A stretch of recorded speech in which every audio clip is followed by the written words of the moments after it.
Eminu gwala senenu gwala se Gwala ma Obosa na mioe Eminu gwala senenu gwala se Gwala ma Obosa na mioe Eminu gwala senenu gwala se Gwala ma Obosa na mioe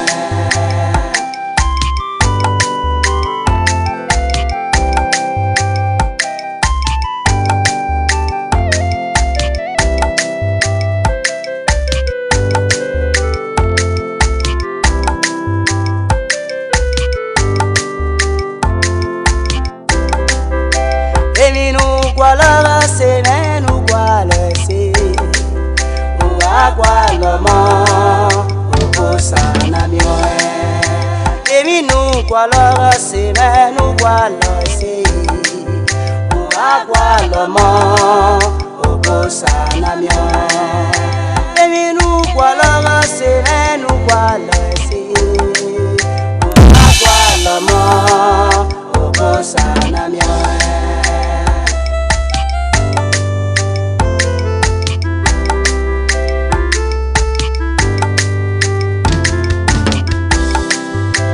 Eminu gwala senenu gwala se Gwala ma Obosa na mioe Eminu gwala senenu gwala se Gwala ma Obosa na mioe Eminu gwala senenu gwala se Gwala ma Obosa na mioe Eminu gwala senenu gwala se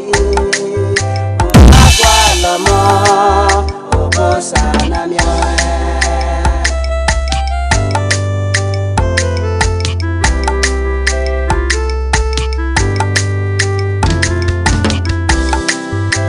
Eminu gwala senenu gwala se Gwala ma Obosa na mioe Eminu gwala senenu gwala se Eminu gwala senenu gwala se Gwala ma Obosa na mioe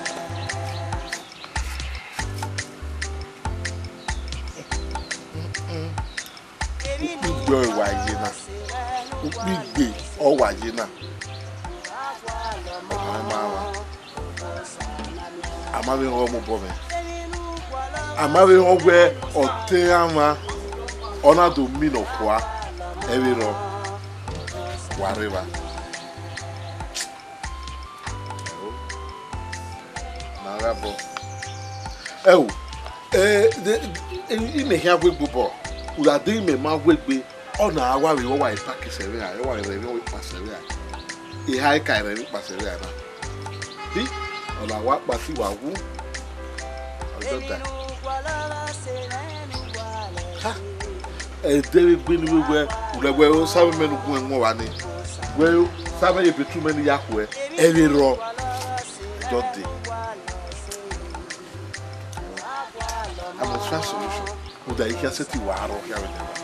If you don't do picking up the Eminu gwala senenu gwala se Gwala ma Obosa na mioe Eminu gwala senenu gwala se Mali bave ama na weto we karakwa iri mi awaro asalogwa ha iwale ya na gbagbe makotori ibi ya wane Pagere imo mori iwaje ha mi ave ki ona baba ha awa me be gun ayo o wa fi oyi ma o ni mi gwa je na ro pa no le kan ere ro isi mi wow okawe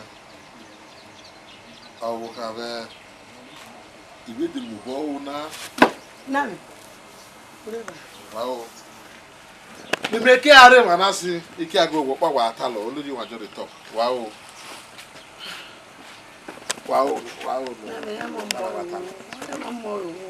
Atu weri me do bien we to we me mahi ah Edi ma agwa arụ a. Edi agwa arụ a. Ah?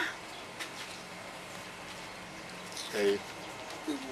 Egega se mo ya bia. O sa no boari o mo no you go born. Na wa o evi amayata. Patient. Wa bia.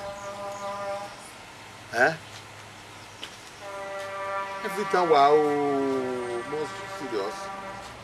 The breaker said, Osa, I said, somebody. Edi mi agwa arụ. Ah? I said, they no yasena. O ma yese. Mama. Where where Kiwaya fear beer. I said. Okay. We are 2 years. Name. What on na ye na me we na mo igbe. O we ko polo lima. Le me omo ye ki. Ma se de me ata ma. O yo ma mo igbe. Oba 1 year for that 1 year. Me ma complain. Me ma guyona wetin me ma ibia la caro. We relax. Egega say God time or say. Egega so sabay your money. Makia na to apo egbe na me like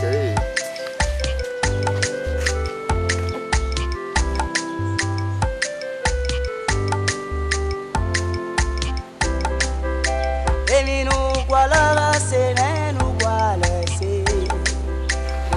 Kwala ma osana biwe. Eminu kwala se nenu kwala se. Kwala ma Sana mia, eminu kwala se menu kwala se. Hey, yeah, me. And say, you never more money, right? And so that's okay. Yeah, look at daddy. Yeah, I go.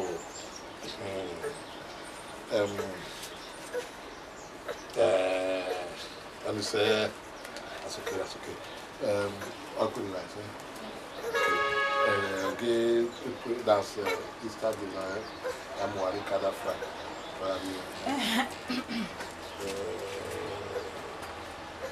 Then boy, money or boy, but I want one. Rosage, I walk more savoury one.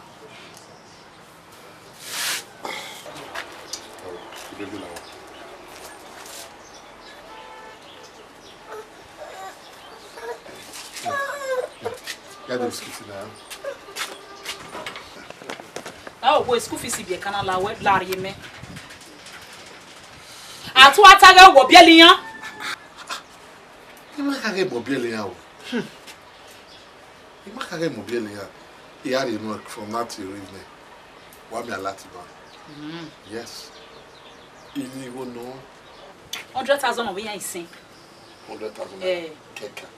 No. But make sure you pay when I go. Yeah, I pay. But I had 120.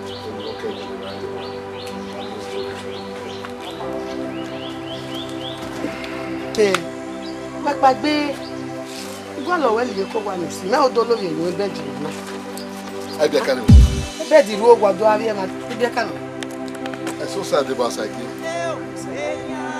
Give up. E we na wa bi ni bed. Ale la ro ge abi. Okay, if you are in there. Ma we wo pa ni.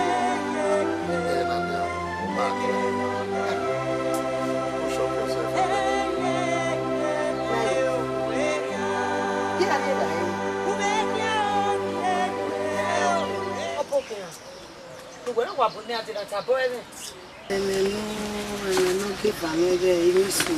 Okay. Other phone. Wa. Egbera.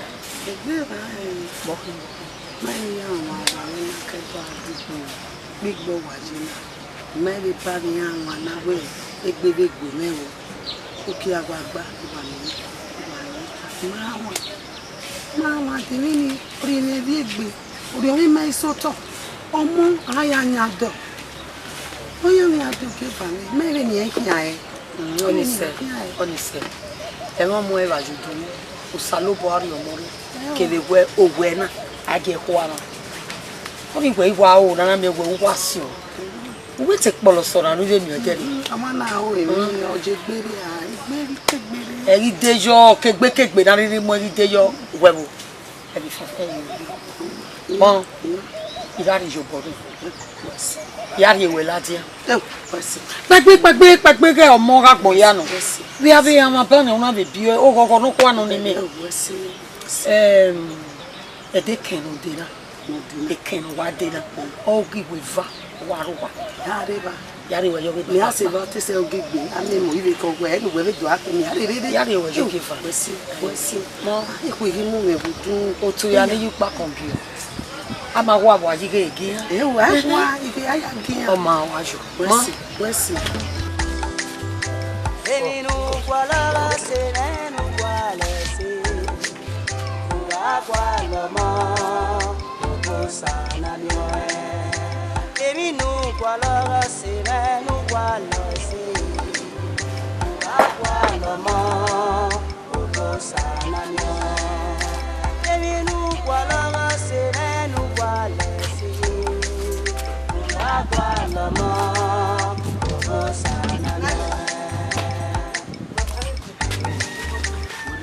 Nani?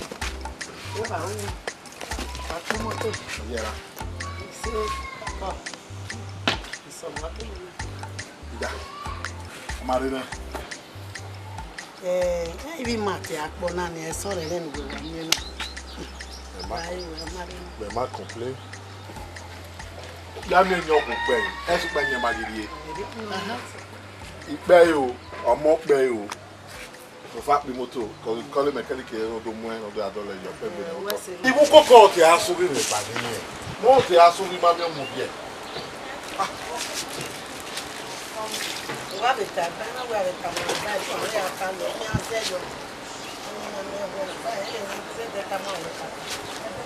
Oh mama, you look at it.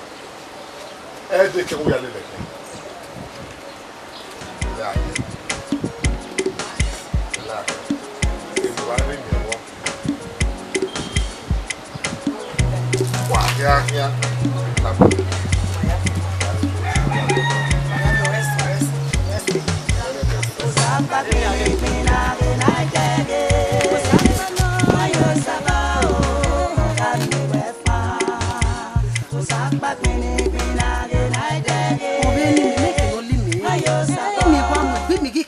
They can make back here. Who do you even know what you can even no lamere, my way, me, when not when I ya, you know, I ain't a bell when you are. Now, oh, do not my very man now. The mother day anyway. Don't get me. You didn't have your papa. The only me. Many. On a warrior, my way, when Why no longer? What to it? What way? Mammy, mom, you are home, and I will kill. Huh? And don't wear Ukmono, your majesty. I can't have me. Una one memory and my work, but I won't work while living. Laughing, I will go to 7 or work with my mom. Go to 7 or work with my own. Mammy, Lao, the day married you, Lao. Mammy, Mero wani. Ako vedi anaba kwa so go even. Da oge go me wo me ni beji. O even okua. Ya ami. E den wa ire ni. Ime ri ri re se ti gi hun go. O ma mi no re ba ni mi ado go gwa ge du were ni. Ma gba akin. O we ma re. Ma gba akin. Ma la.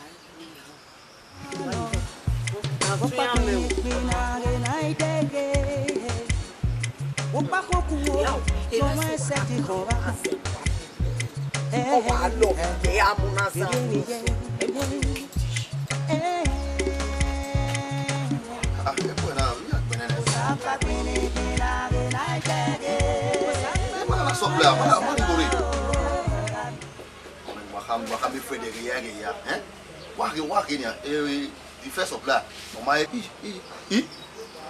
supply is it not? Okay, last month again. Man, you're not behaving now. You went to my colleague over to her. If you say, you can't get all.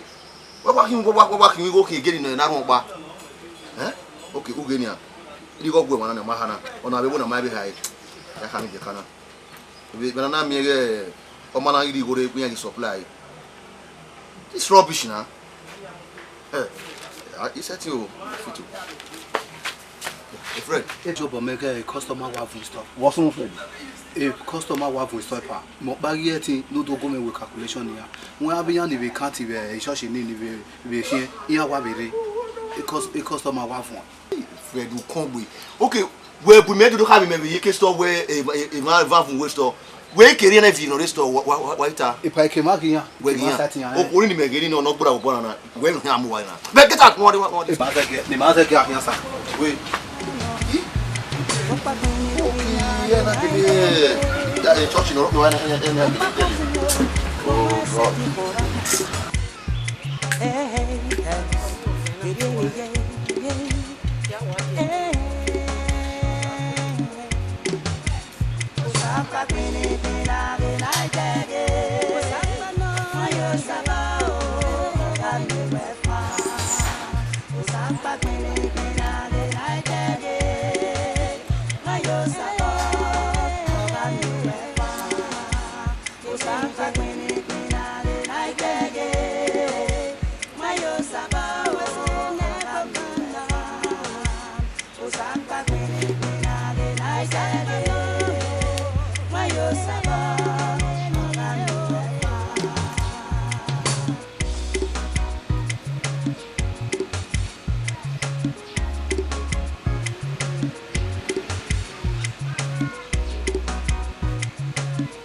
Hospital Cairo ni my lily.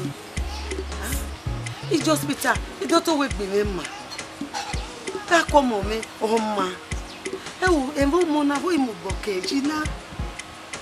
O be go se no Saturday. Ona we me ari oge baba ni. O give no go yen we ari oge baba. O ni omo no me ni o giri ya ni. Ah? O give me. Be ni ya mu bo me. Iri ya mu bo me. Ima bie. Iri mi agwaro a. Me a while.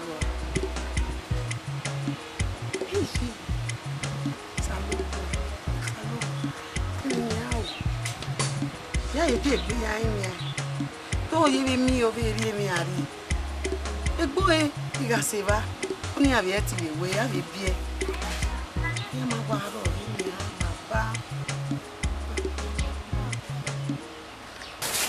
Okay. E ba me wa to je ni ya fe ro wa ta ni le kede wa ti o be wa ri ni la wo go ga bui ma bui e ke no ve ni la me re ban bi e ke no ve o vo fe ni la me re I ma e me wa ga pepi wa so ha no we ke ta kede ro ade imajaji ye me wo wa ga tu ma olujo why did you make a we majaji? Oh, when I wear me no money you told me, I will now need you. We no will fairly yari me mine. He may what to tie away. No sooner go no ya when you are Denmark. Here. The you have any worry. A baby so name make you. Make you who are going you see me no longer yet. He may go mark by a family. Damn you. Where's the Darian see? No so who to put on egbe also ima wa kan emutan ise o wa mi o tegi an we ri mi are bi o tegi me ise keke ni mi na ri age o san lo bo agbe ma kan aga jejo so ponpa no etabo bia etabo ye ga ro wo ni me gi be tamu wewe ga de na kan awa ti e obi na ko akwa kian oro gi aso iti ewe iwe mu egbe kere mo manjo okay fine. Hey, we were better. Society.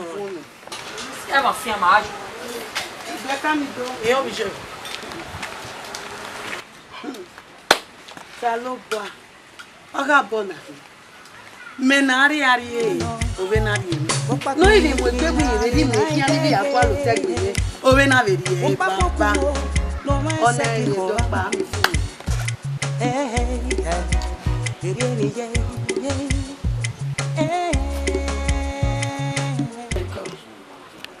Pode ma. Osa o OSAJESU. Mane. Eu. E melhor e melhor, de não posso mudar. Me mai. So pa dele na ni agbe na me me pe me ye kasa.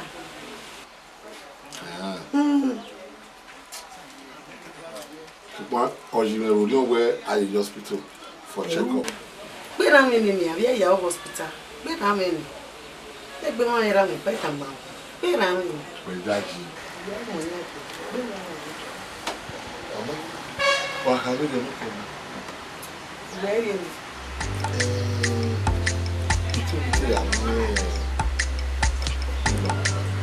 What body you going on? Fred! Hey, Fred, you will. What body way? If I come on, What was the one?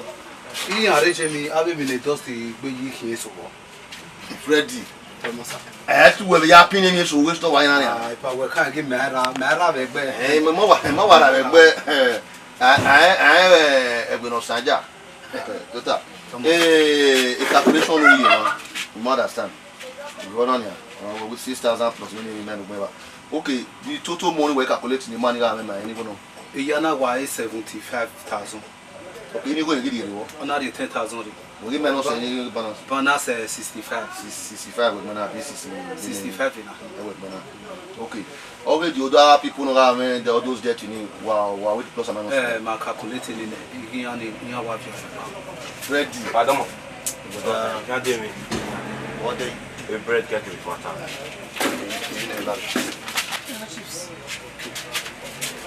Who is what? Don't name choose dia. If I went out, oh, why we have my family. What's the name now?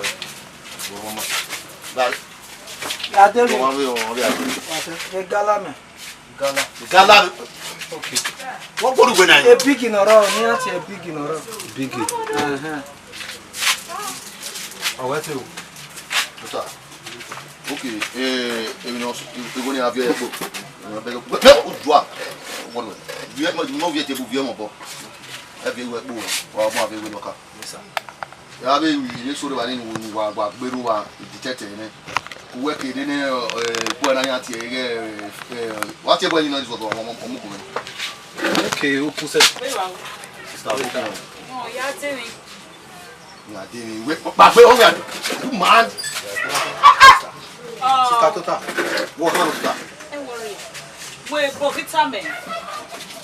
Check us. We take the time.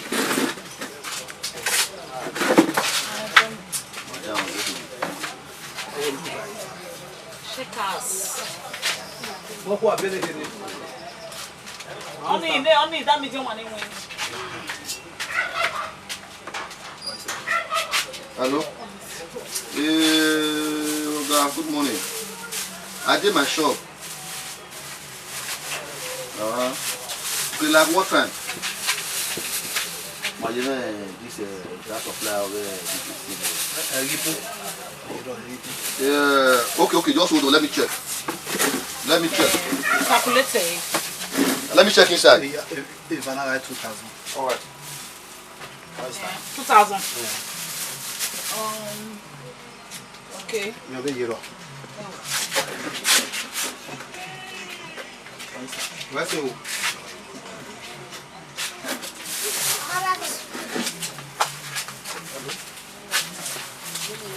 Hello. Okay. Get back to you. Fred! How you going, man? If you're working on OSAJESU white table. A lady, again, a sister, no. A lady, a sister, a girl, walk back. Can you get the other side of the family? You don't go get married. If I had it, yeah, you know already. If I, we check it outside the other side.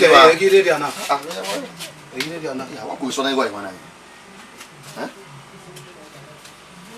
1,100. Pakuya dame me di kwira. No bua. e já nada okura de to dama go okura eri si no wuri yen ni ma da do okura you na ya re you local maybe some of that time or you dey one or do you na ne come on keep it my friend ya call on the way e dey ma gba na why no man I know my brain go hilo na buta come on we ya ka ni okay me na that fresh road in I work in encouragement yes sir so that I go for that supply yes sir so the supply can you na gbe wa don him because we wa ya hu so me man understand tu wa fi me go na I hope pa kon se wa ku wa ma gbe Wara ya fi go wa for where we ye ni amu wa o no so na wa we ti the other boy what e ban kuse we e go no kin we last week the boy no more let's go check so we are go travel ya demi o be o me na si sa se mama Are ma ai tapa ma be ke ya bi dia go ma be de oh are di ai coista brother we sawate ti ademi oga we boy ore the other shop you ke be dia Matieri ha me o mane mo Matieri ma tuta ko tuta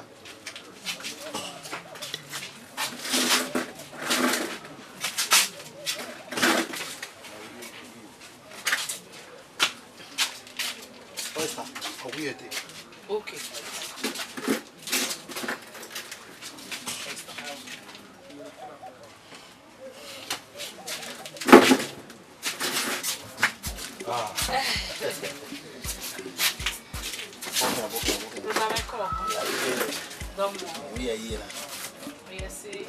Fred. Sir. What do you want? How you hold my Gmail? I come on the face, my face.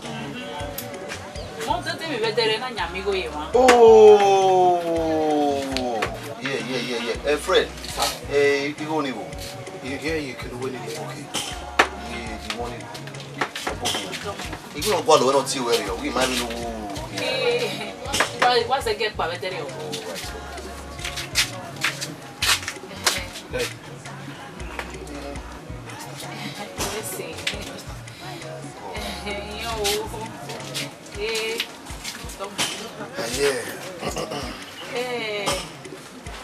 Nevertheless, what's your way?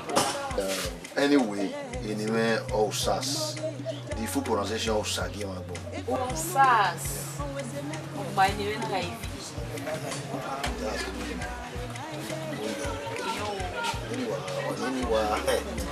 What do you?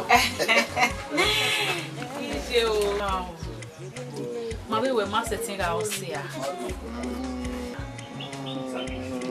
Well, marketing our game with a dog bar and our one. My tell see. You make me so understand. I'm very free. Anytime we are around, me people we are around. Easily talk together. Agree. We are working. Ah. Of your work, he. Of you, we're running with you and walking. Yummy. Oh, we are worry. In here, Wooly. My name is Subano, and my wife is Jevoni. Everywhere said the Wurion. No, you could know. Why near Wooly? Ah, Ebona, on our hand. Is that so? Ebony, everyone in my money. Oh, Mamma Bebozo. Ah, what I am, oh, what it's here. We are Givane, and having where only giving of each year. Go you. Very major. Beside you, door, again, you couldn't do. Irame or go Basua. Ijimena we are Boko. you Korean woman. More decent, listen. Sister Igu, anything I already know when I'm a keep a hold or Koyo. What my phone number? So open when you phone where you are. Oma, you didn't know about anyone.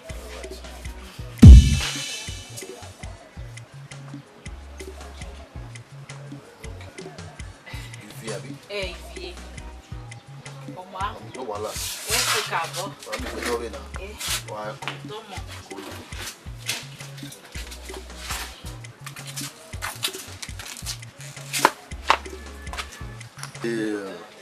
Fred, you beg him not see and I didn't want. The Martin against Sana, you do equally one. You see a case of next time. I want to see me, you want to work keep JJ or we read with him. And what is one winner? I give me a wheel. All right. But let me go where what happened. Who's what? La. When she come on, when we're going to my back. I'll check well. Fred, I'll check you, Fred.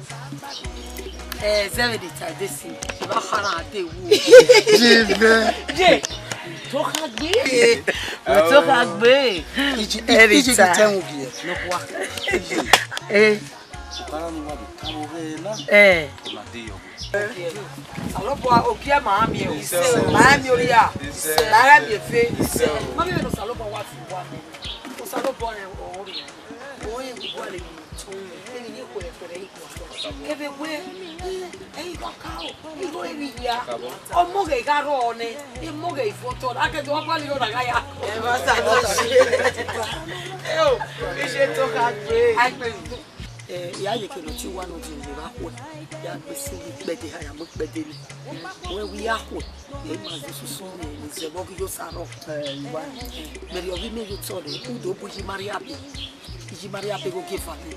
O do bueno rio querer make na. A make na rie ba u ya ko zo di jo saro bi ya kweta ma we di ho ile o. Mo ije.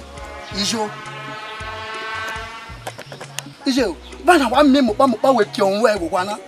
Eh? Mo pa lo wa na je. Waka. Ujo. E mo ko na ori oni je ke we.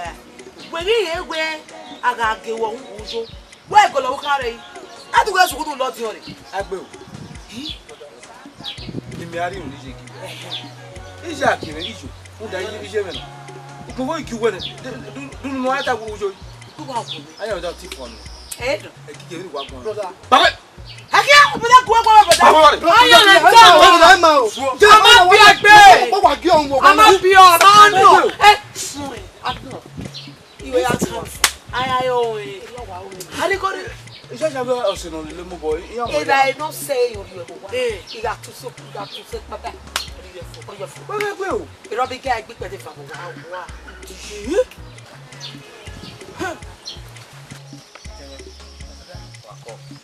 Kọ́bọ̀dà jẹ́ mú wá ẹ̀. Ìmá gbálọ̀ ní gbé ìrírí náà sún dá mọ́. Iyì ó ní màá sí egbé bọ́ sí gbòkórí. Wọ́n ti sọ nìyẹn náà, òkú ẹ̀rẹ̀ gbégbé ó ní lọ́la ìlà kúrò. Wọ́n dọ́ ni, mẹ́rin okó ni wẹ̀rẹ̀ okó ni, àyà sí ìgbò bọ́, àyà sí ìgbò kíá. Ìyàwó àmì àdìbà ohun ẹ̀ àmì àdìbà ohun ẹ̀ ọ̀nà kúrò. Ìlànà ní mánà rọ̀, ẹgbá, wọ́n ń tàmú wà náà, ẹ̀ kí wá ní tàmú wà. Agbe, àdúgbò ìrìn ìbùrọ̀ àkà ẹ̀. Muda wo pa ka wa nu gwa ajo mama wo gwa na sise boda wa time e na la wo wo ago nyi we no ma gwe ko e wo ni ni ka nyi bo gwa na fi lo kwa lo fi wo die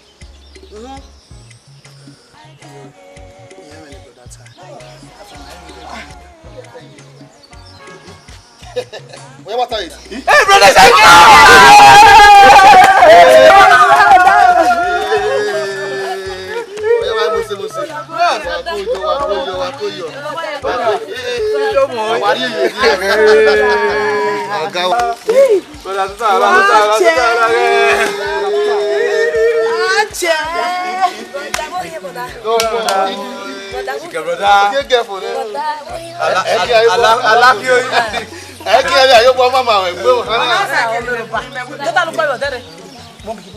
Sagi, mo me mo pe de ogo wi pe do ta mi ana ke. Bokia. Oyi le. Bokia mo me. Ipe we wa ku ipe we ma te yo se e na mo ti we. Ibo da wa to. Ko be da wa. Ta mo me. So ba wo me. E ma le de wa be ano kekere yo. Ipe we de me do ta be tun re. Ipa o. Ebe ye mose. D'accord. Ati won no ibe. Lori boda. Sagi. Ma no mo akia. Bon. Ah, e do le gbe ki won fi ama bu Sagi, afama no fi mo fi to. No, me igba ke no gbe wa ji e na dun ko ji. Yi me call we ge. Ti mo gbe le ni han.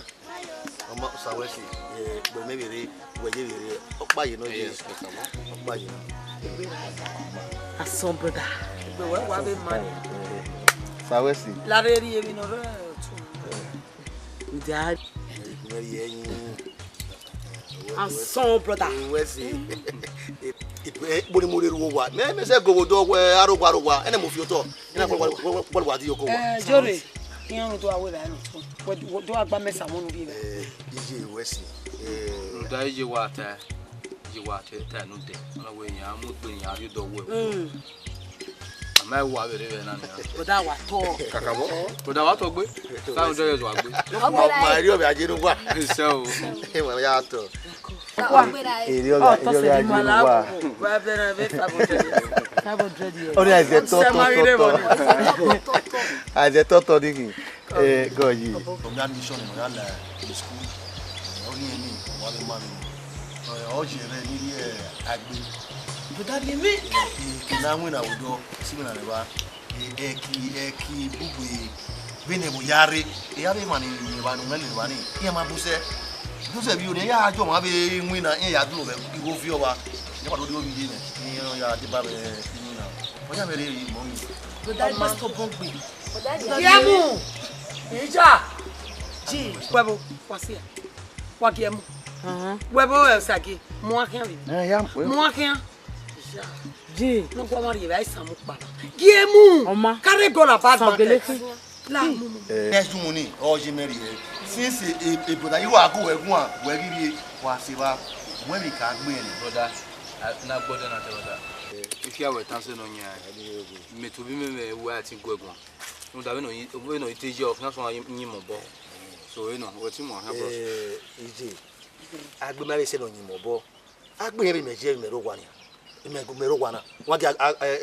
igo agbon amawe ko bero na gigo won para na gi eri ona ta gi yen jo gbogbo wa ikere se na o so ayi zebe ni abo ne oma ezo mo na gbagbo wa isi wa ya kama me we eri oru ma o igo me ga wi Sagi da ya gbe mo o gbogbo ezo mo be na gbagbo egbo be na gbagbo ai mata se lo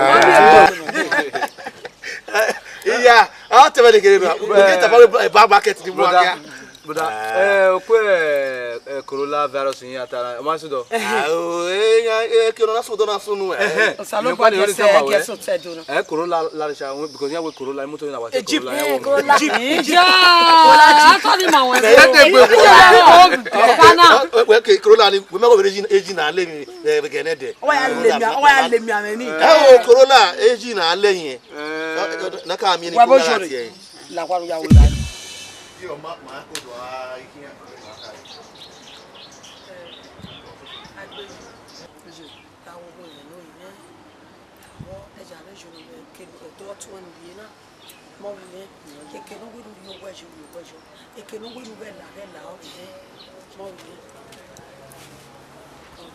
Agbe aduma me ni je tana enu ayo pe mu ma odo ni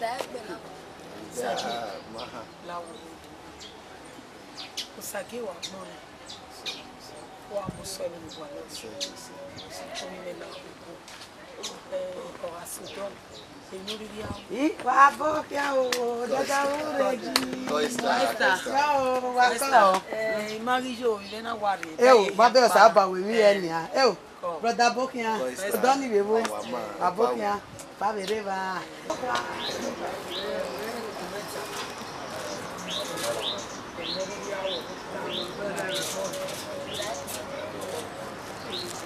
Agbe padu no dia de ija le no abi aye ni ma bi abi o no pa te tu agbe Oh, yeah, cool. Ah, they got that life for. Ma, okay, don't ba. Hey, Papa. Agora é coisa, né? Ọmọ sí bàbá yá. Benin Guala. Bàbá yóò ẹ́.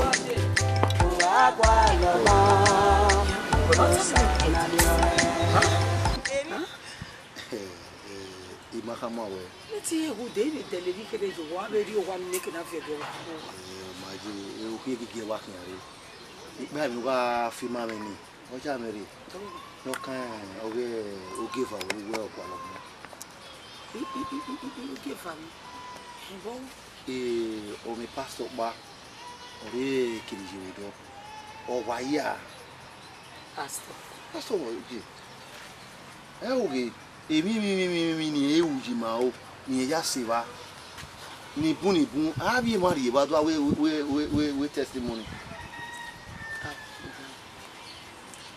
Pastor Idowu oparo no garment ya gbe kun opa pastor be do no ni kon je pa mo je coat de no kin bo je ni yiri gbale kun ni ni ti je of me o onu na the pastor na the pastor wa ni ti die o da ba fire ni de wa ni agwo wo so lo ba gbele ma we won to da onu na ni wa kana mo gbegbe boro kon ojo originative OSAJESU wo be kon gbe so most of the time a native ojo o ya preach nani metaba die me we ni o meti take ba be prophet any o meti abe pastor ni wa je koti yen wa je koti bo bi koti no wa me be gbiyan bo bi e wa me ba fe wa me muta pa mo bible make la moto bo we adi edi ave na unwe we ya we ve ni unwe bo mana iyen ni bo mana se ti wo na ni e pastor ni be kana gbo pastor gigo o we fo wana ema ni esi ni egwa lo mo na se ba supa no oriyon enwa eyan popegbe enu ya neru ne emi no we otama di na wa leru you know o we ka ma we ru ana di fast how mo awe yo o mo awe yo me ni solobo ma tie ni we pastor hin o solobo atie etayo abelu salobo ma si etien ije o solobo ma tie ro no so waro ru de ba ru jama mi ba e wo wa o wa viaru ha o wa sun o ti wa ti o fi pa bible e church sun ni salobo wa ti etin ni we oje etin o mo no solobo ati o mo diake èmi kemi no ririta o solobo ipa se yo yi do da yan ti ogun ma diage no ogun do win na ni mekana wa be mi wa be we e o mo ti gbe mu so mo pa no a miracle no wa o ge gbo another way we go back and go back ni mi kon once wa se wa explain ni me gbo so eso wa be ro ke ya explain o wa ti ni ro ma ro egbe ni we no e fi go no o e fi go o we o no digwe na neru o wa neru ne o we na no mo awe aje me gbe ere o le dora iji o wa ro o we na ma emi ta ma kian se ba ti medo mi ona medo judge ni me judge we agele mi ohun sa no salo bo to bo eti we ga sile ni church te wo fun gbe wo bes pupa no e mani die ba ya church ni ba e bi no wu ni yan ose we se bi no ya tell me no we se e to je on na ni we ga ta we opo ni o han wa to mi ibo mara po ma pi we wa to we no ya so bu ni adi we se igari e bu e adi iga marare ma gbesi gbede brown o wo nya wa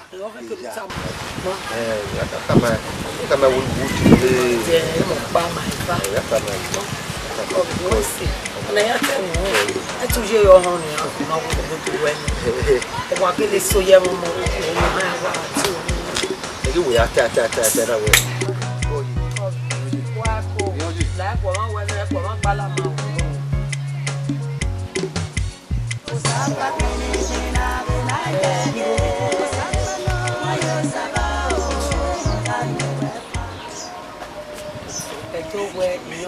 for.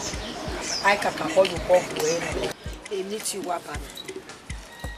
Why where Abuna Nigeria or Ajenoje or Atenuta? Mammy, I could be why I read or Geneso or the Deneso. If I never saw now, they have a football you were with us. Why it's an energy? Why what you can win our Gawa? Wabego sa Guinea, Salopo Agbes Parliament Ltd, or Kowa again. What have you had dead on you? Obedo Agbe. Ego or me ambitions. Where to put where the risk. They are like good. Why say come in on your own? Oh, you are so unique. Here we saw me no more. A more yak part of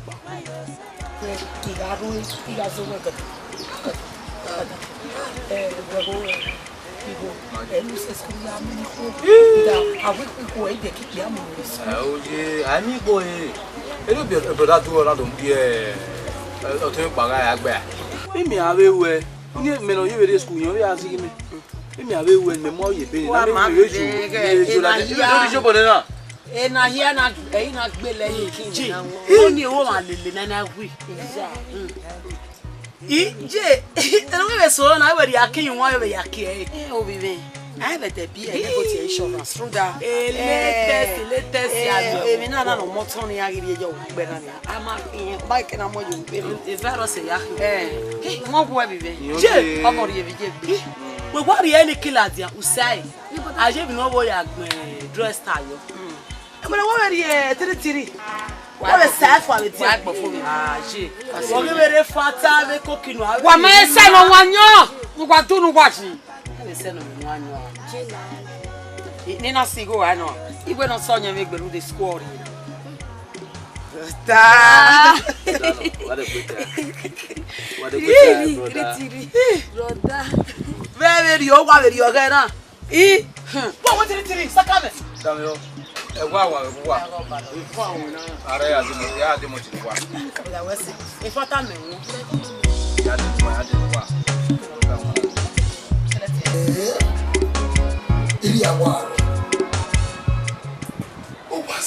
Bossy over Vinena or Bassiena.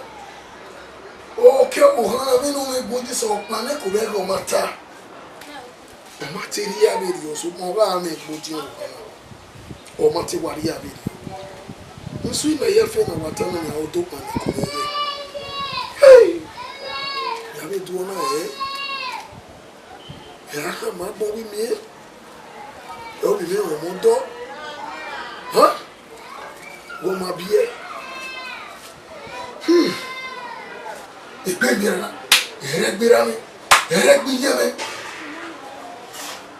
want to my beer and do my own egg. I want to manage the beer. What? Was the tea bear? Easy. Yeah, but I've been low wage on the way and I make egg. Nina bag bay.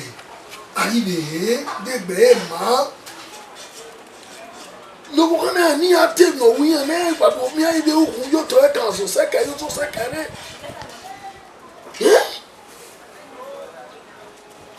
Oma so for gumere one. Sana mi wa eri nu kwala se nu kwala se e wa ri wa we e ke ye ke ya ka ke la wa na ye mi kani e wa wa ma pare si lo me.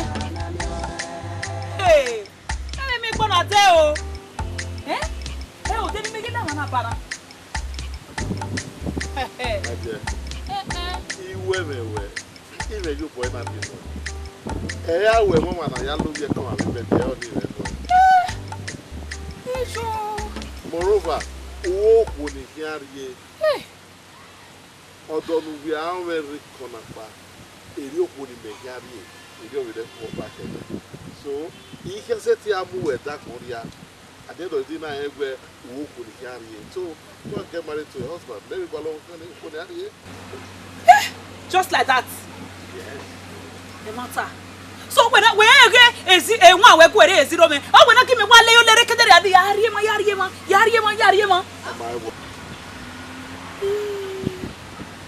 Oh, Eddie, Why I get to see where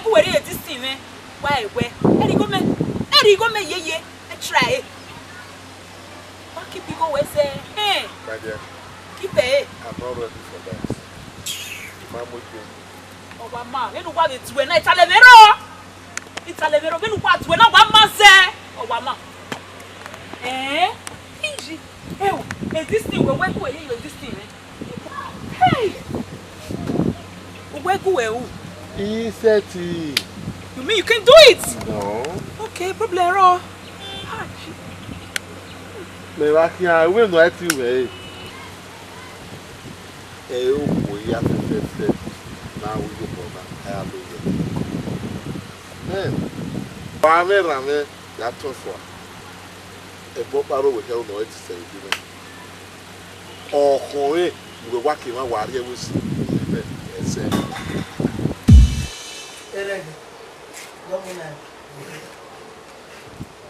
Only one more, you only one more, my way. You come every year, make a come every year, come your tongue. Oh, what you get, you get no yaw, my back. The mammy home with a dog book, better. I will not get better to last. I'm not talking about getting me your kid. Emma, we are not one so. Who's again on the none with Tanania. Zeni ijomo no gele negbe ijomo no gele mu dia yeme ijomo omo senu ja ti ogwegege okola ri mi bo sunu. What is your problem? No no era no be rio wa re ijomo zebo okwo uti e obi me de o ma bu adi wo bu ari akomeju do wa ba ba gbe wa mi won wa tupa mi o ise wo kan mewe obi de la lare zebi jomo okwo vosunu dawe o se ye no wumi o a uriye pe fo ri ala de aya enjomo no enegbe bẹ́ẹ̀ni gbẹ̀tù ẹ̀rọ ni ọ bẹ́ẹ̀ ọ̀tákù ọkọ̀ kpùnù ọwọ́ ẹ̀jẹ̀ náà ni ìjọ mọ̀ tọ́jú kùgbàgbà òpó ọ̀hún nòpò ìlẹ́nà yàwó ẹ̀. ẹ o ẹlẹ́gbẹ̀dẹ̀ káwé ta èmi ní kúwé mú yòó náà bọ̀ ẹ̀ kó gba kẹ́kẹ́ náà èmi dẹ̀ àwọn ẹ̀mú ẹ̀mí mú yóò mọ̀ bọ̀ ẹ̀nu kúrò sí ọ kẹ́kẹ́ ló wájà mọ̀ fún wa àṣà mi wọ́n kúwé mú wa. àrẹ wàá wọ́n mú ọ̀tá. Bọ́lá bẹ̀gbẹ̀ wa ní wọ́n wà tó pa mù gẹ́gẹ́ ní ìgbéwé náà. Bẹ́ẹ̀ni táàbù òwúyẹ́ èrí táàbù ọmọ. Ìjọ ọmọ náà ẹnẹgbẹ́ ọtí omi ẹjọ́ ní ọ̀tá bu owó ẹ̀. Débù àti ẹ̀ lájẹ́ wà má wà rẹ̀ kí n rẹ̀ bọ́ ẹ̀ rẹ̀ wà ẹ̀rọ. Débù ọ̀bẹ kékeré ọ̀nà dé kẹrẹ́ ẹ̀ wọ́n má mẹ́tì bí ẹ̀ náà. Nínú ọwọ́ gbẹ́ abá ẹgbẹ́ ikú ẹ̀. Ẹgbẹ́ ìgbẹ́gbẹ́ igi jọ́mù wẹ́ máa yẹ náà. Igi jọ́mù wẹ́ máa yẹ. Igi jọ́mù wọ́n máa yẹ. Ọmọ ìmọ̀lá máa yẹ. Ìkẹtẹ ìwé nínú àgbẹ̀. Wàkùnmẹ́ tí yóò bàmẹ́ òbí ẹ̀mí pẹ́rẹ́ mọ́ kó ọdún lọ. Ó sì mọ́ ìpínlẹ̀ bá. Gbẹ̀gẹ̀gẹ̀ àdébọn ilé ìgò ògbẹ̀wẹ̀ náà wẹ̀. Ẹ̀mí ọkùnrin mùrẹ́ náà. Ìjọ mọ̀ náà ẹni ẹgbẹ̀ ọ̀tí òbí ẹ̀ náà ta ọ̀rí kan pè á ìmú náà pẹ̀lú kí wọ́n máa bí ọ́. Èmi ní ẹgbẹ́ ẹgbẹ́ ajé náà ká ayẹsọ ta náà torí ó bá wọn ní náà gbòfin náà mi kókó dẹ̀. Ìbẹ̀rẹ̀ ẹnuwẹ̀ yẹn ó nà ẹgbẹ́ ìjọ mọ̀ náà ẹni ẹgbẹ̀ tí owó ẹ̀ nínú ìwọ̀n súnmú dà owó ẹ̀ tiẹ̀ ọ̀ nínú àti ọgbẹ́ ẹnu dẹ́kẹ̀ mọ́ kò lè kà pè á.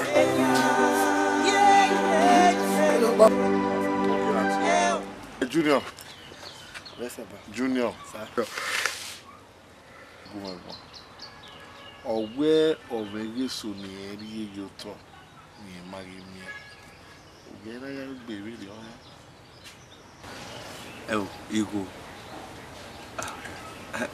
Ààrẹ tó bọ̀ wẹ̀rẹ̀ ìgò. Ẹ tà dẹ́gẹ́ rẹ̀ gbọ́ wọn. Àbí mi àrè ìgò lè yá alú ẹ̀ bẹ̀ iyọ̀ rẹ̀. Ẹgbẹ́ yà alú ẹ̀yìn náà. Me mari go iwo ni ma yan kilo leba me ma mi ku bi hin na de oyi be di go iwo wa me mari na ta ni kiri hin so kwa ino ya gun egbon we yo ni kana we era to ge o we yo ni kana yo no kai baba ware era meni la wo gwegun han Ekete wa gbe o wa son na ze awo ni mele labo meseti awo wa go egun agu wo kan no Jesu ku no gele wa Jesu na jo agboye loro ke mai ama iwo no wa yin na tori ya ni o no wa ke gbo kan so afin meje mo a o Jesu ku we ni ra o mo okay aka we no wa ezao ira inu emi no wa tota gagi we no yo kan inu titi mo bege era always while doing the admire he will always treat you in the path of success, any part of destruction. Okay? In admire where we move. Okay? Yare, ya going to come here.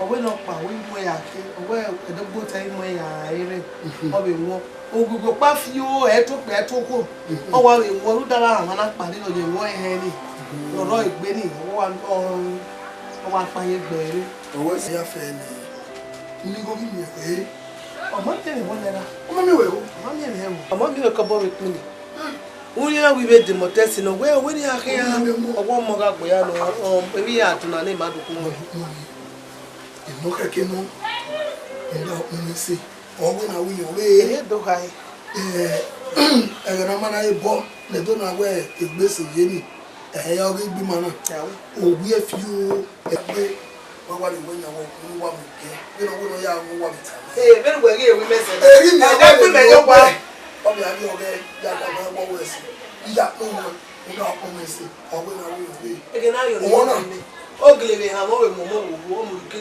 ibe mo bi o bi me be mo jo ti eke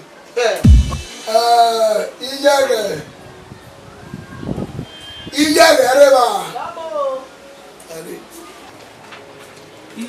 Fulani okay bo fo bo ko awi je ni de kin ni ja mo ku ni mu giege kedere raje imaya so imariye o imabe o kwa ku gbe ere ko mo gbe ohun na o zeye o ma o ima o bowe imugie so point me call e si ni no le gbe ri we se e fun na majo omajo ejo ni o pa so ku ejo e fun majo o ma so awe nu se ba nu ya ri no sun ha da wi je nu gbe mo boki ha ibi mo nye Beni time yes I wi je ni am wi ji an isi ga eno ije no ma we na kokomo o so lo problem mo je nu pe beni gbe teje na wo ahoho una gbe fi mo la ni awo akedo la ya papa fo ta o ai ono pa wa so wo e ge wari ogbe ni ya nu e gbe wo ki ya e wari e phone wa call e ni a tari phone call e nu no e wo ki ogun me ma call e ni a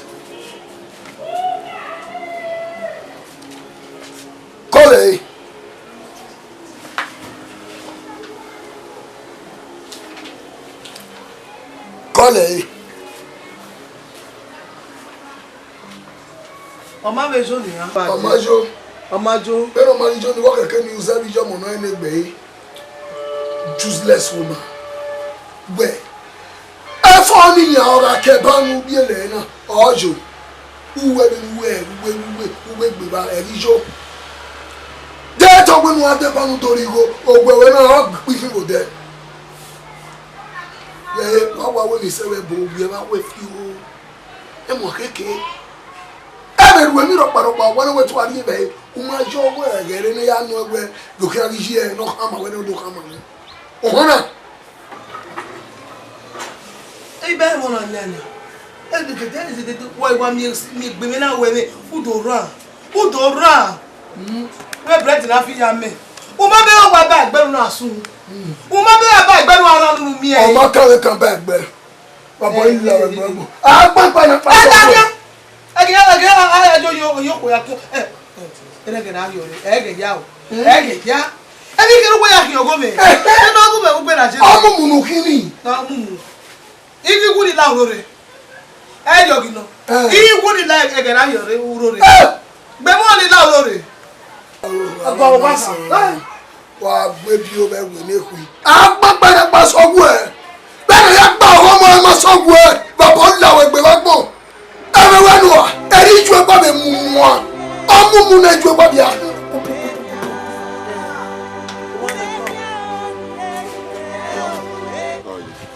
Beni resi awu da pa wire o ka me ta ma sorry era gwa ri veri de kere ni lo pa ruda ase gbeso ma tun na ibe di na we fi mi so ni no wo o keke na wo ya adu we odu e bi do ara ba ko to gbe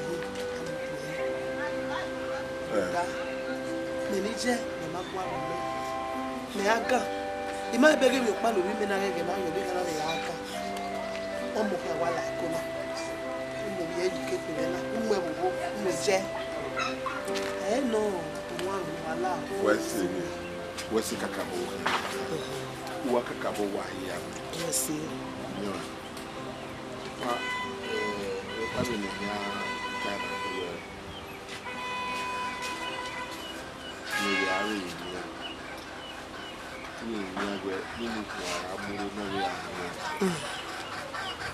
ya pita we apawa mi give ojo we ewe ria ebi jo mi kai we ninu ku we ra we mo ro ku we bu ri ria no we akako nso ge na ya yo ori ko wa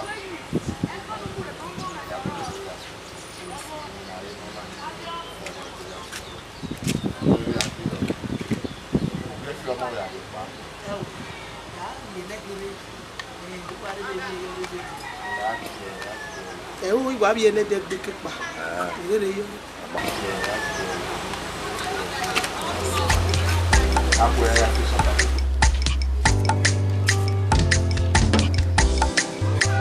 Eminu kwala senenu kwala se kwala mo sana ope mecha rato taba kwa pe tu da tu mala kwa tu no na bare te kwa weso wa o me ma na fa deri me na o me mi ato ri me e me ke vi ke wa de to wa pem na wa ri pa do kama ro wa baba ben we la ko mo mo na wa ta de me ma we everyday na me ma na fa di wele tu we je mo people kan wa lo ge ma to ge ayi ka ada ti na be lo na fa na we wa lo pe bi la de ko a to pa lo ni ke a ma wa ta la e bu na le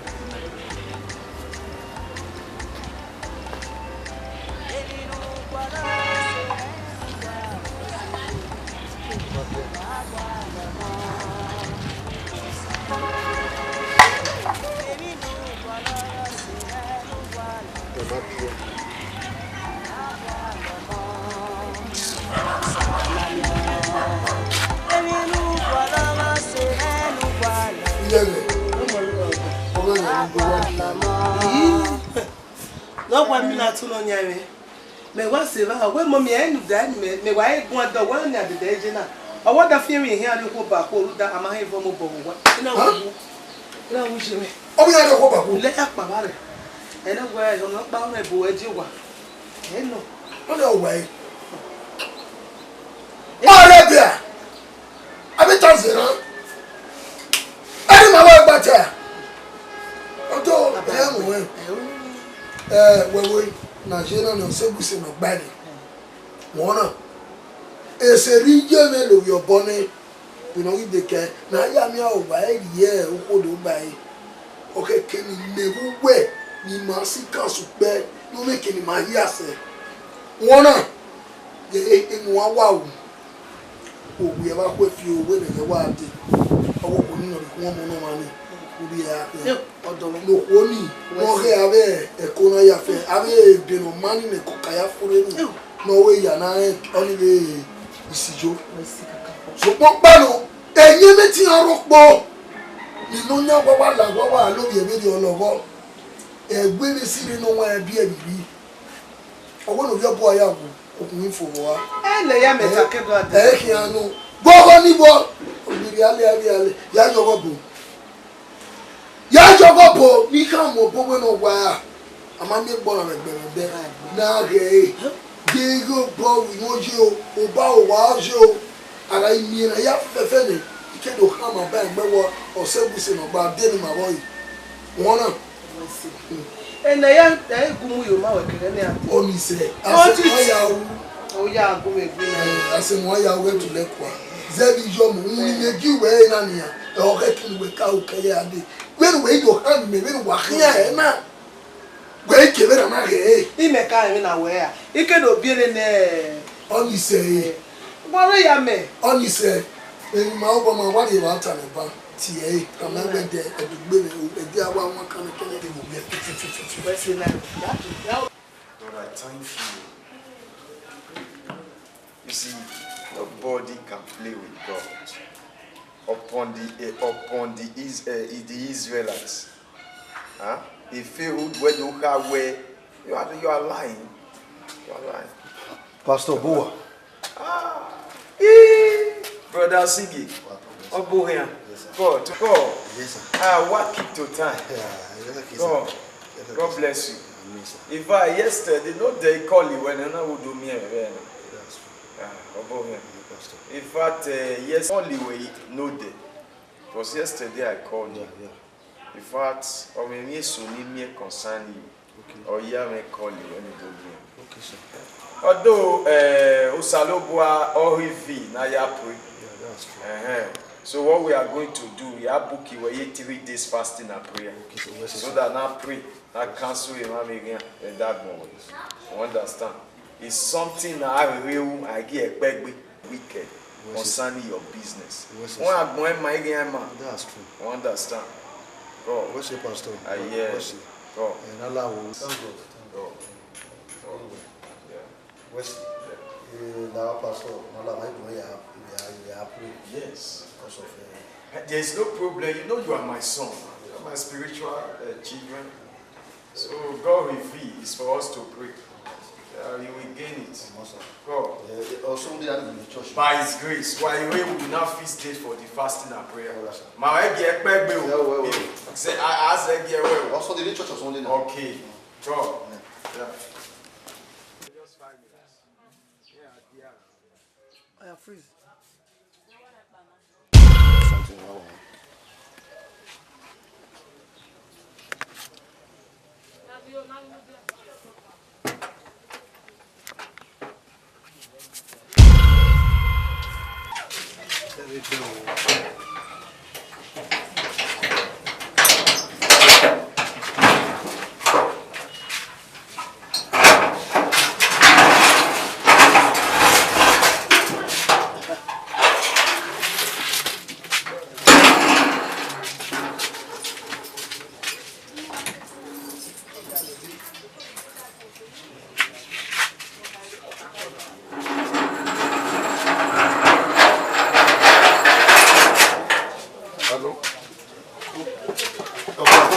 Maintenant, vous pouvez gagner.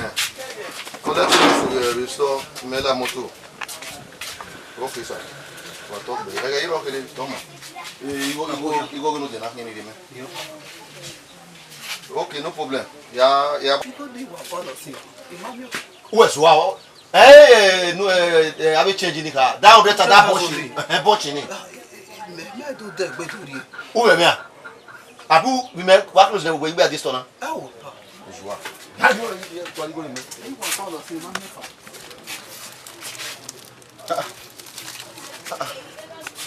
Fred. Oh, you understand?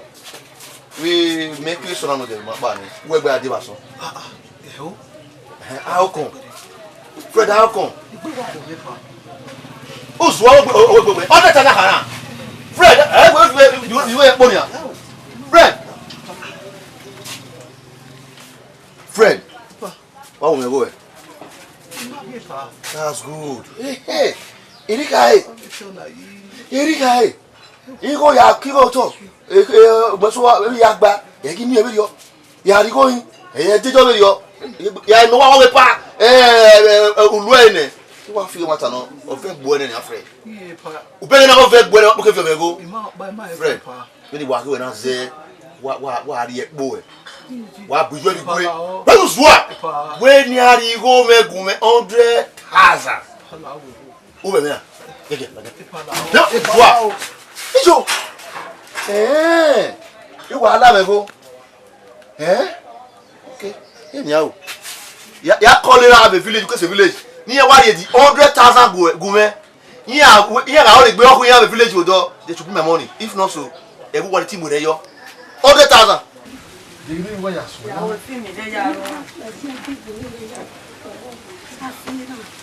The green way as well. Why you na gbemi ya na ye na ipopopo be afiera. Hey. Akun gbemi ya oni e na ido eko to ta ko opere wa na. Be gbe ya wa se me o na mi. You go we no e.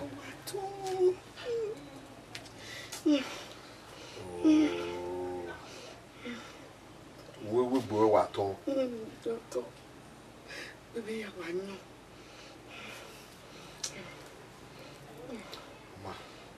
Dina le kemesi ya dokun re. We buy so one pa bo. One my le tu won yo no. No ni na we Corona na ria wo ya le. Ya ka me kemes ma we bo eton. Wa ko gbe mi ya papo. Wa fira. Afira on ni ve de bai. Ni. On pour non vere. Ide. Ya to.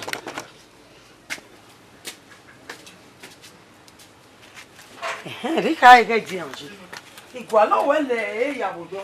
Ile ti awo. Me so bi bai bodo arogba na mi no kwonye. Boki. Unu ya ri. Ewe wo. We mu bol o ladia na kina. Mai ladia. Oluri awe. Ofu. Mo salobo ala wa ja ke no mane ta o. Ko e vie o da fo wo. Obi ya duku kume. O ga duku ni re ana lo e no ala je go ma ye ri to. Ado mo ari hospital. Mo na we we pese be nya no ke ja o kan ni. E na le na we lo de ade na. O mi se. E ye mo. O e ye. E bi ara ma. Wa re re. Ko bro.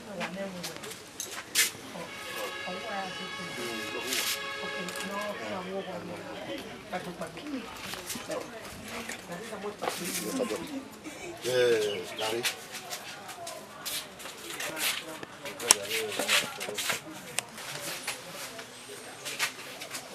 Pega ver na ya fefe. Pega aí. So that we make it again why we follow up here. Como kama Larry Fred. Tuende kile na. Ya yake wari. Go to Bawari store na. Fred. Agbe my friend no ri me go you worry me we da kama wa na kina egu me mi egu free store na ne ewe asi odo ege gigi la wa you say me pa anything no really need no dey so be dia o ya mugie o mu yo o won say na ipa na agui ona agui oni fo we come out now. Ari, we come out. Ti wa mu. Awon ya do me go vio. Ke dene na pa. De bi ni rabi gbedu ya himia. We ni ye ko mano si wona yin. Ye gbo egbe lewon. Abu du nu agbon. We come out. Ke na pa. No kan we has ni. Egu mi odogbo ni. Egu mi odogbo do. Wa need anything negire mana. O ka ma. Ogbo eri me maka te. Onu ni happy you are. Marade I wait to money you do go or sereno photo. Eh? Okay, orphanage. 2 time more. Anything cause any go ya where e ke o work ni na bona e ga o yeke. Wa monitor you. Observe. You have to observe. Or anything that means. Hey, with the way you are gonna. So here we come over. So I will man, okay.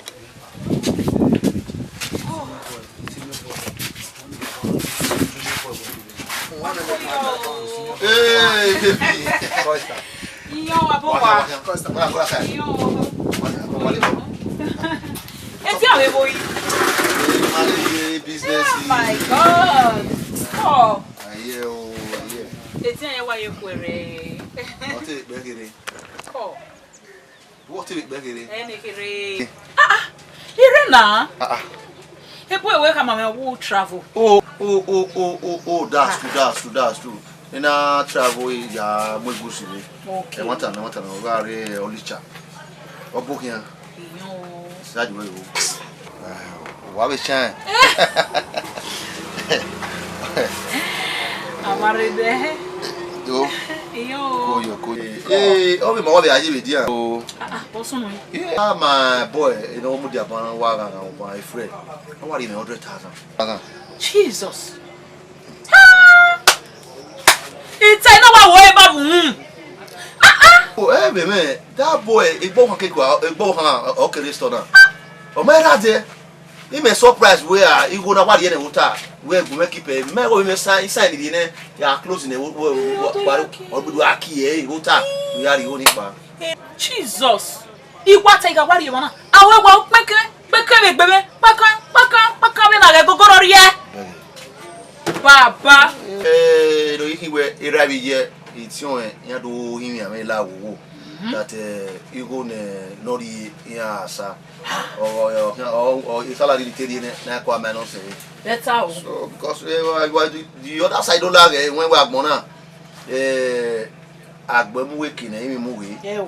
Ruda a boy really let's say 10 years or 15 years in one. And the bank here free. So then we boy have free ni and now the year okay ya okay. So I accept him back because of the father and the mother. Oh Jacques mon j'ai mi wa no awe ti Fred Fred. Yi eriyan Fred igere. Eriyan wa Fred igere. There's no problem. Can we are rulers so I back to Oh wow. Agbe brother. Okay.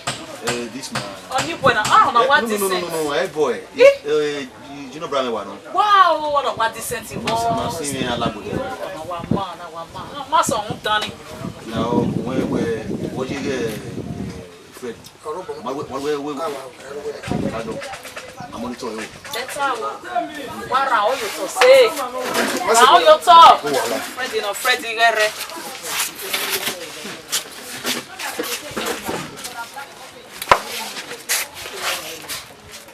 Guy, Emily be affair the brother what happened? Ni me ma woro. Guy, he go the brother tani. He marry. We follow. He mana mo senior boy ma. He me ama we me ya him ya. And the brother happened. We go even wait. Why? We senior boy. We be we na me ma onya store. Guy, e da me boy like le ba se e guy to me wait ma we. No we go be la we store ni. O when we live ani. Guy, where Bobby Merada, a Bobby Hahire, me yan lama. Then you go what ni wawe, me mate me mari go ni, who ride there, my ride there, on my timing. Tuta, me ama wewe na hear me here. Rasa Jeko. Issue. I want to store where you want to hear wagi. Shop you know, here the donny yo. The load near our full load near moon. Oh my God. You know, my barbecue one against you. I didn't make bona. When you motor was summer salt, or what they be in tanker, or why float. Everything point to her. Jesus. God. Is she? Oh my God. Last month, we gonna listen. Only why that door for there or we order tag and why we next thing we na wa be mu God shit. Just leave two things like the waste of. Boy na iwe no hu efo a. We boy no fo a, boy na ba. Uge na no ya kwekwe ba mi go okurante. We boy na fo a. That's true. No better na o cause boy na 15. Man ya tight because when we are working ya ba una me wa mi ya no boy ban me wona na every ku ba ku we sad yan wo what do you destroy the property destroy my things o no kisha ona te wa nwi ni rame no kwa egbe mi na te wa mi o ma ni no wo eni ayera me ni ku yo be ro na ajua ime ihe yo we sha inwiri rame no kwa na ba otiti me ya call my pastor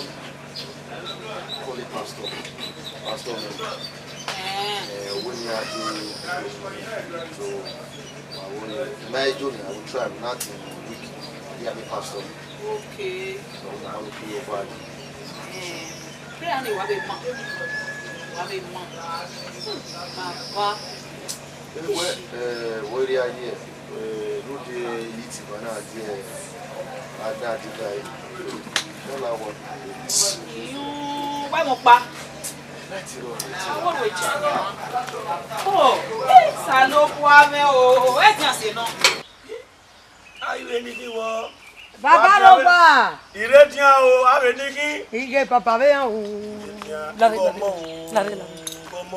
baba omo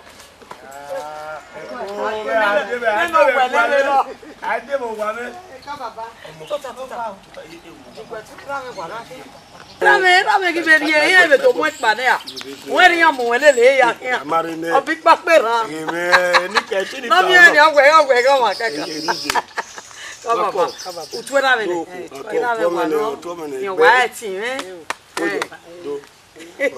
Baba. Olive. Gele. Se me fo. I ma se we baba ga ti we. E ti we ya kati wo e to. Oh baba. Je ka mi. Ya la josin. Mo pa wa re we ko do ri e o. E ma na mi abodo e o do. Ro wa. Ko baba. Gbe wa mi sanu. Ko baba. Ise ko baba.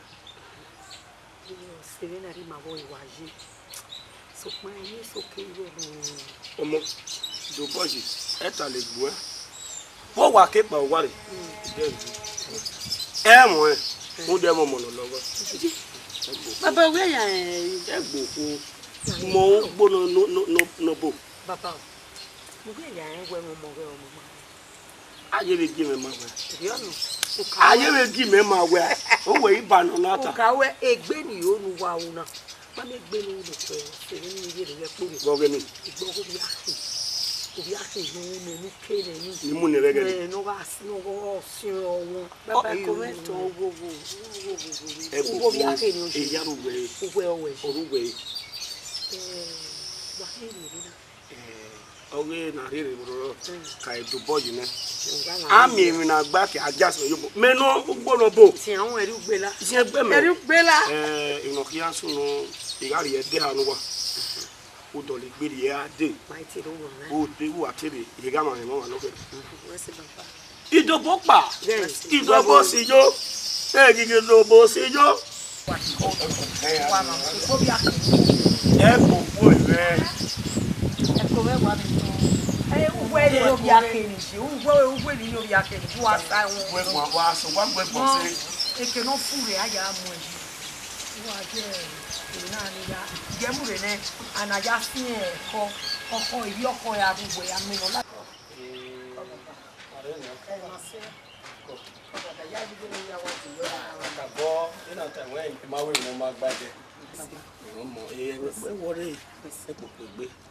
Ba we mi no wa ayuku me gbe sara Actually, kumewa.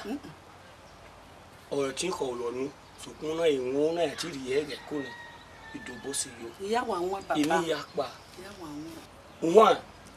Then uze wudu. Wudu gbajo we eno e baba onu e orase. No da ize wudu. E bo se na. Kebe uwe mesi gbe. Ize gbo sese bo. Won mo iwe ni. Won ọmọ ìdíni làwa ní mú ẹ. Ìdí o.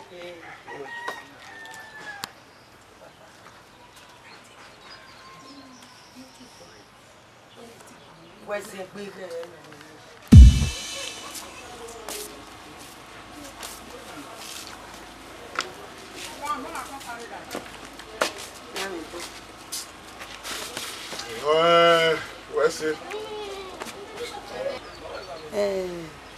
Nimera atamu wederi no kan pa me mo ni ma bi na we gbelu we kin ayo we be kin ayo Bible no mo ni ma bi we be kin ase wo ta ma de rogi ajo ijo ni a ese ni me we zo ni ese nu mi e bo gwa be zo ni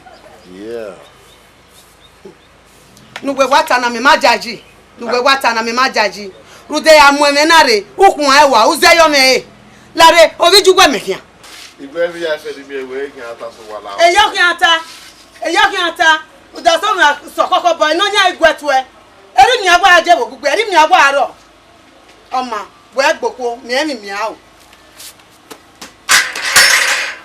Be kuna mu fo a ore ni na la to apanu ke gbe ko be Pastor Brother Sagi, God bless you. You are welcome.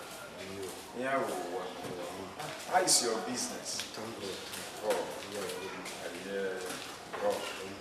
yeah. Pastor. Yeah. You know, I called you about a few days ago. You here. Okay. So, do I explain so man concerning one of your friends? And that woman very nice to us. So away for years, no, you're married or my peer, that or what you enjoy or more. So you didn't want to make do anyway.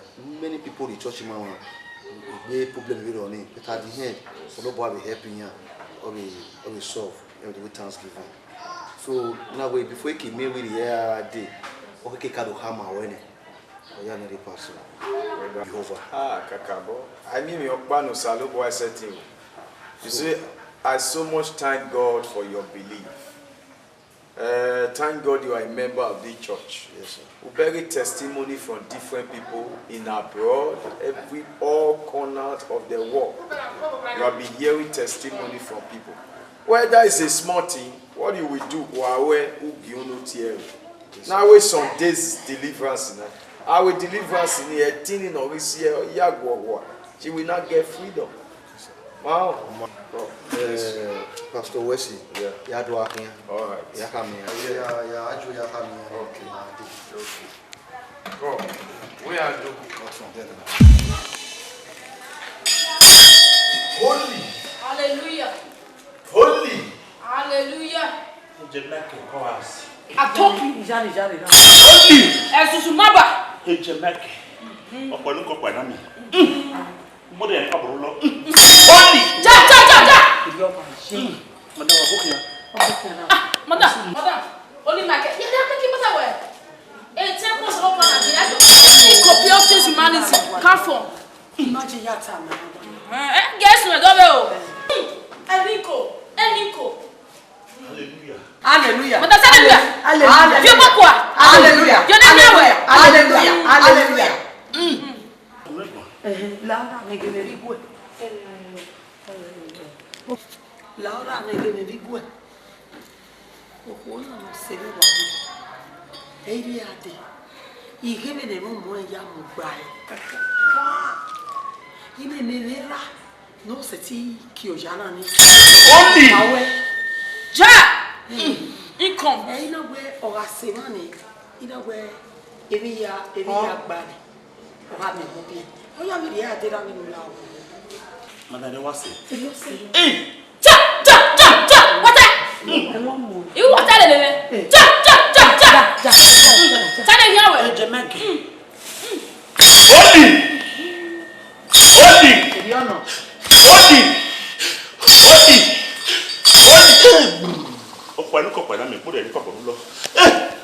You know that the will be what my easy. Ah, the make a wa. Only. You make travel. Travel. Madam. I also travel and so for now. Louder than Ore. Louder than Travel. Ore. Travel. Hey, only. Hallelujah. Only. Madam, the make we now be akwe.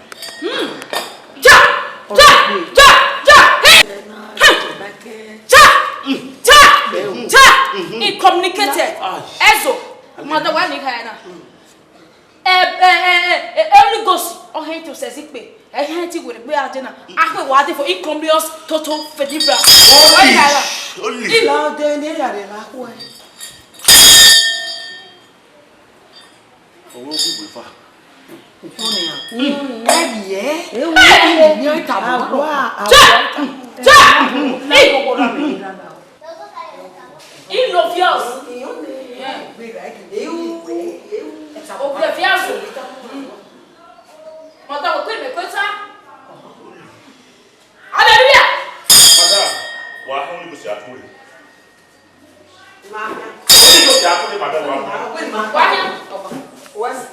Holy! Eat your copies. Holy!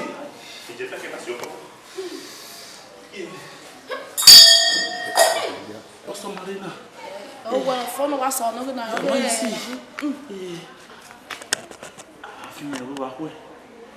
In no crown. In no crown. He will roll away. I see you where. Yeah, you made it. But I'm for now. For sure. You make me a quick. Where's the leper? Mahon. Only. Arowa.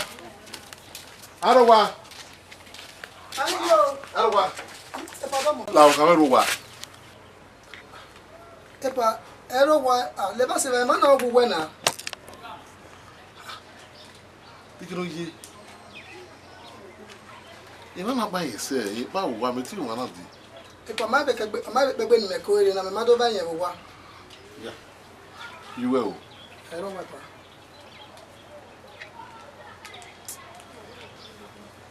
Mama, lao. Adegi juela give. Tama gite se wana. Iso wa ka ero wa na ti gba na se dia.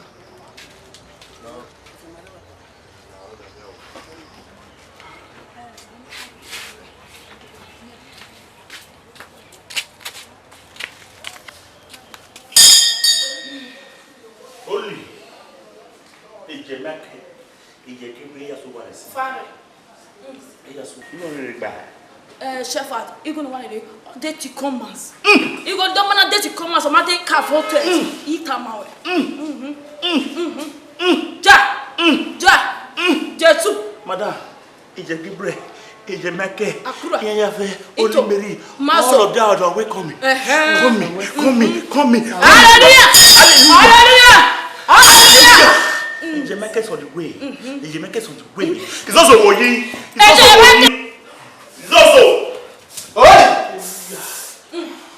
Holy Ghost smart in Holy Ghost smart. Again. Holy. Don't know where I'm from. Yeah, Holy Ghost you will be. Holy.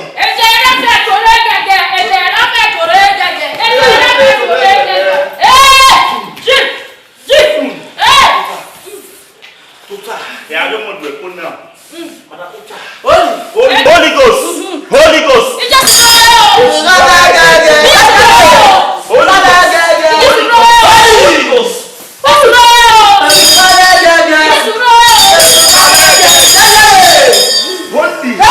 Holy. Madam. Enu buy paneko.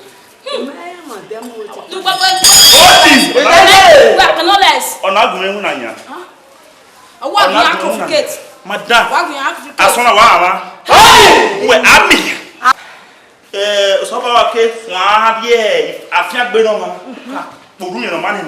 Ebe Daniel 5:25. Owe mene. Get overseen. Meaning your problem has been solved. I want to communicate. Ejemeke, Ejegibre, Holy Mary, Inyaya, Osebejuda, they are coming to your way. Wow, Sona. Are we able to well? So, Mama, that only. Fire is triple shower women. I call them with you. We are not over the left.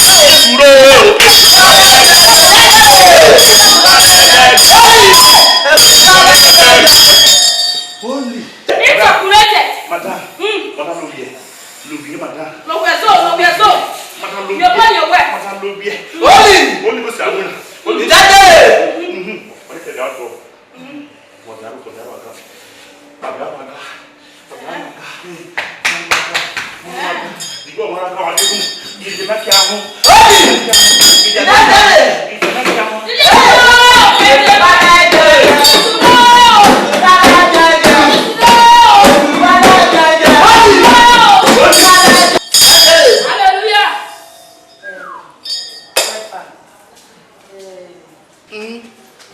Ọlọ́pàá ìwà ajẹ́nà nìyẹn rẹ́nu ya àwọn ìnà ẹ̀dẹ́rì ọ̀sẹ̀ mẹ́nu rí mẹ́rin mata máa ẹgbẹ́ ìlú ya àwọn ìnà ló dá ọpọlọrọ gbọdọ̀ ìkì àwọn amẹ́gbẹ́ ni adé máa ná bẹ́ẹ̀ náà náà mi ẹgbẹ́ ẹ̀mọ́ mọ̀nà mú mẹ́rin ìgẹ̀lẹ̀ mi ẹ̀ lọ́wọ́ so pa mẹ́gì sè mà náà èmi náà ìdùn asúnù mà náà sà ápò àwọn ẹsẹ̀ gbẹ èmi rọ̀pà máa súnù ẹgbẹ́ egbò ẹ̀mẹ́ ní àdọ́wọ́ ẹ̀nì mi àrí ògùn àrùgá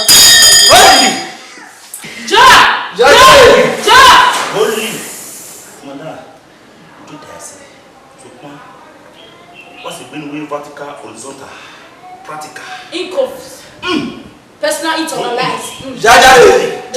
When did they know? A method of it all. Now you may wear when you war or the front of boy in a night. Lobby. Only goes to Holy Ghost. Holy Ghost. Hallelujah. Hallelujah.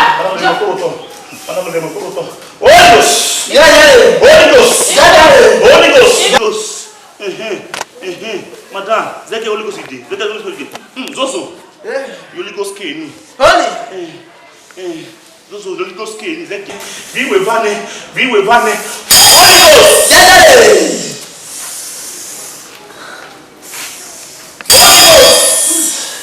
Holy Ghost. Holy Ghost is where?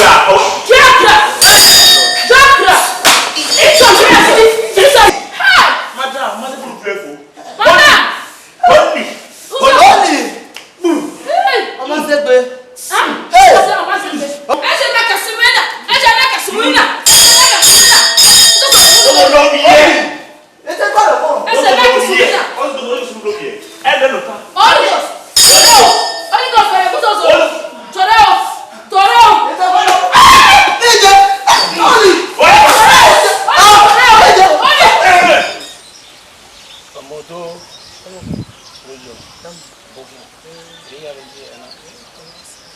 Baba mi no ya me semana. Kedo ade ni ya sema won veri uke ani. Oki ma ye gbera mi.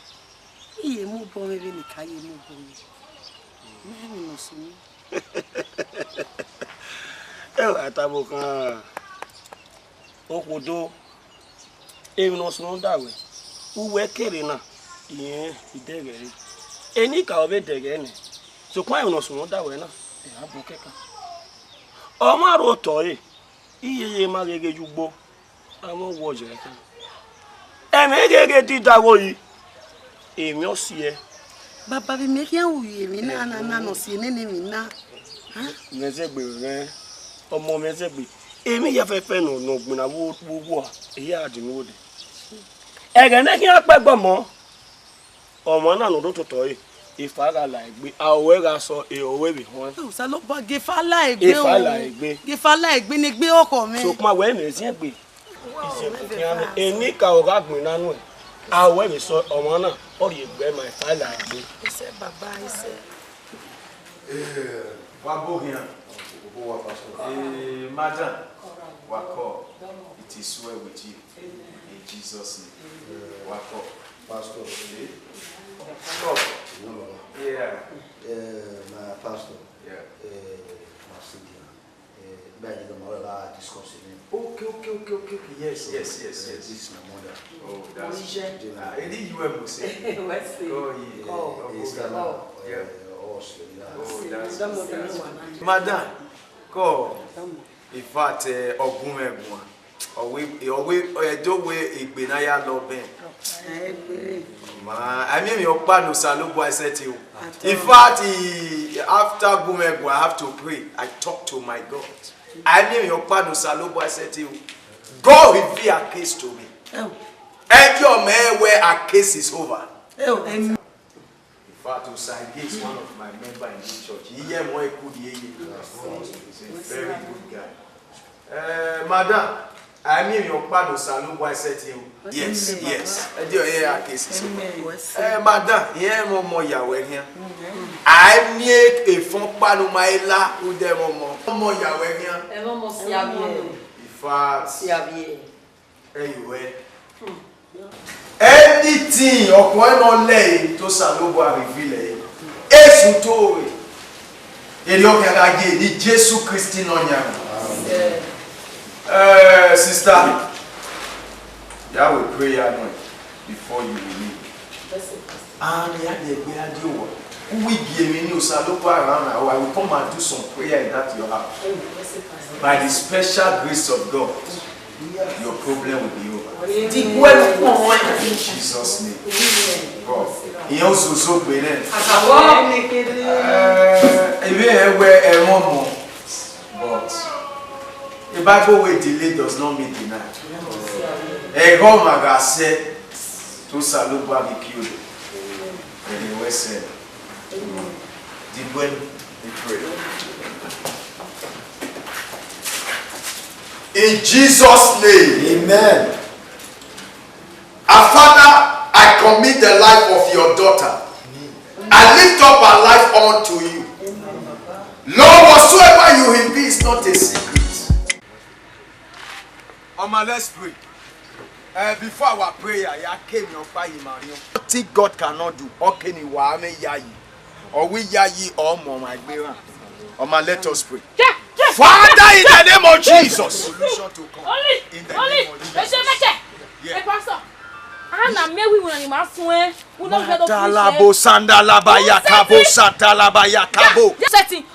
In the name of Jesus. That's okay. You daughter from the pit of hell. In the name of Jesus.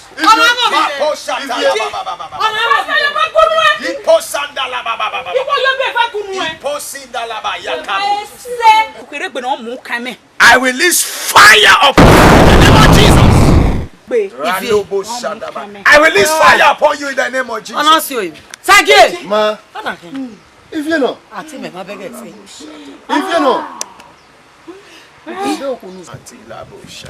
what wanna?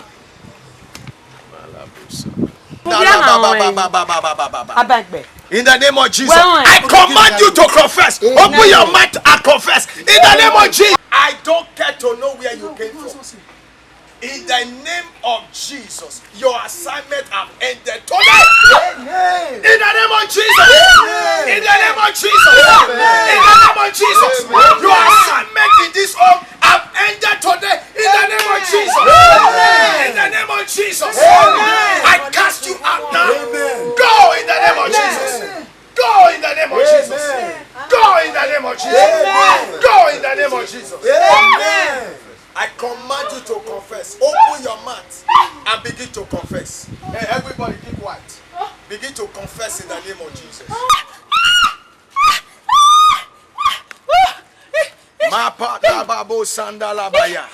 Open your mouth and confess.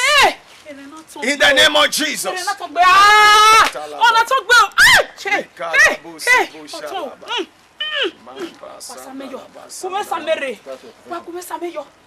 Confess in the name of Jesus.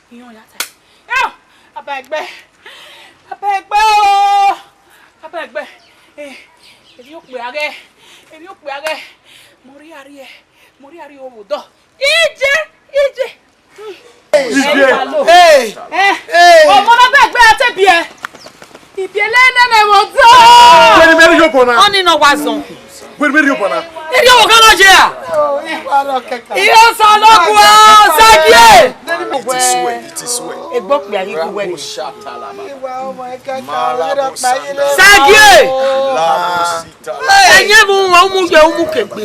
Ikide gbe yen. E afẹ́fẹ́ gbe wo do yi. E bi ro pa gigun yen wa. Eh! Mo se no ma na bi e.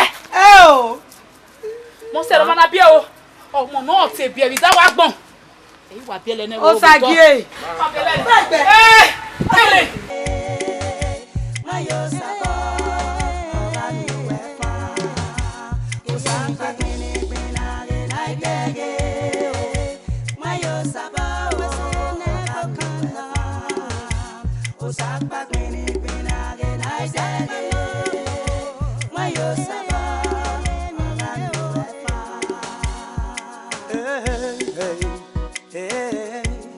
Osimio como ne miose e como que no Odumare Judano e kwa bonulo onwe se nekpo kano Wopa kwini kwinare na idege Wopa konkuo no ma se ti kon va pon Eri ye